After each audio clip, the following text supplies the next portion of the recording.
कार्तिक महात्म्य अध्याय 6। हरे कृष्णा, राधे राधे।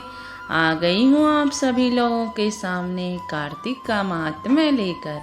मैंने कल आपको कार्तिक के 5वें अध्याय का पाठ सुनाया था। आज मैं आपको कार्तिक के 6ठे अध्याय का पाठ सुनाने जा रही हूँ। तो दोनों हाथ उठाते हैं और बोलते हैं, जय जय श्री राधे, जय जय श्री राधे। बोलो बांके बिहारी लाल की जय हो। बोलो राधे रानी सरकार की जय हो। नारद जी बोले, जब 2 घड़ी रात बाकी रह गई तब तुलसी की मृतिका, वस्त्र और कलश लेकर जलाशय पर जाएं। कार्तिक में जहाँ कहीं भी प्रत्येक जलाशय में के जल में स्नान करना चाहिए। गर्म जल की अपेक्षा ठंडे जल में स्नान करने से 10 गुना पुण्य होता है।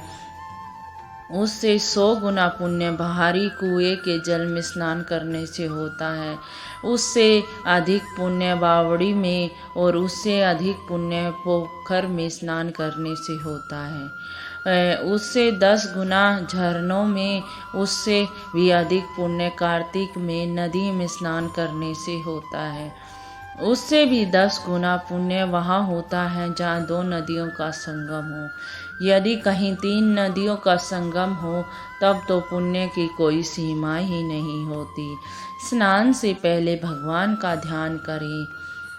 स्नान का संकल्प करना चाहिए। फिर तीर्थ में उपस्थित सभी देवताओं क्रमशः अर्घ्य, आचमन आदि देना चाहिए। अर्घ्य मंत्र इस प्रकार है, हे कमलनाथ आपको नमस्कार है, हे जलाशय भगवान आपको प्रणाम है, हे ऋषिकेश आपको नमस्कार है। मेरे दिए अर्घ्य को आप ग्रहण करें। वैकुंठ, प्रयाग, बद्रीनाथ आश्रम में जहाँ कहीं भी भगवान विष्णु गए हैं वहाँ उन्हें 3 प्रकार से आप पाँव रखा था। वहाँ पर ऋग्वेद यज्ञों सहित सभी देवता मेरी रक्षा करते हैं। हे जनार्दन, हे दामोदर, हे देवेश, आपको प्रसन्न करने हेतु मैं कार्तिक मास विधि विधान से ब्रह्म मुहूर्त में स्नान कर रहा हूँ। आपकी कृपा से मेरे सभी पाप नष्ट हों। हे प्रभु, कार्तिक मास का व्रत तथा विधि पूर्वक स्नान करने वाला मैं अर्घ्य देता हूँ।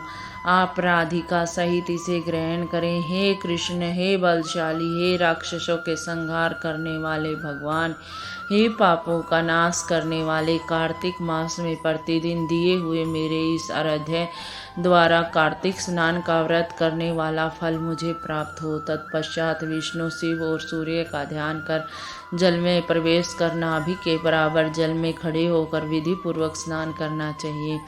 गृहस्थी को तिल और आंवले का चूर्ण लगाकर, विधवा स्त्री को, यति को तुलसी की जड़ की मिट्टी लगाकर स्नान करना चाहिए। सप्तमी, अमावस्या, नवमी, त्रयोदशी, द्वादशी, दशमी आदि तिथियों को आंवले तथा तिल से स्नान करना वर्जित है।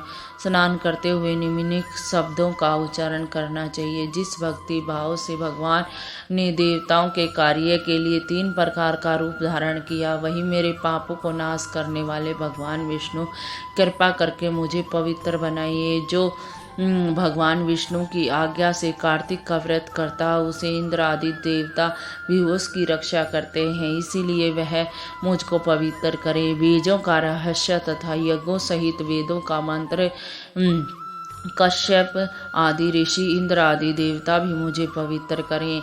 आदिति आदि सभी नारायण, यज्ञ, सिद्ध, सर्प, समस्त औषधियों व तीनों लोकों में पहाड़ मुझे पवित्र करें।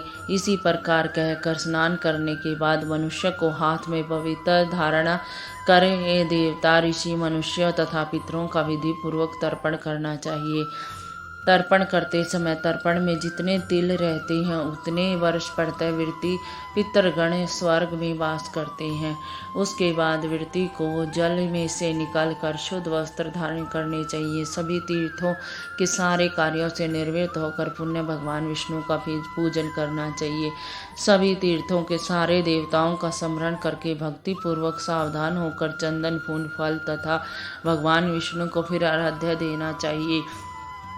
अध्याय से मंत्र का अर्थ है, मैंने पवित्र कार्तिक मास में स्नान किया है, इसीलिए और फिर अपने समस्त कार्य को करना चाहिए।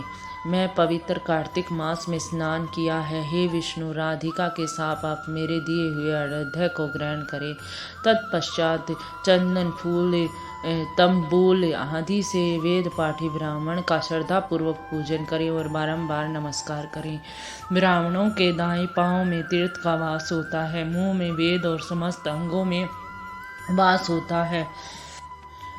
होता है। ऐसा ही करके हमें तत्पश्चात सभी अपने कल्याण की इच्छा रखने वाले मनुष्य को न तो इनका अपमान करना चाहिए और न ही इनका विरोध करना चाहिए।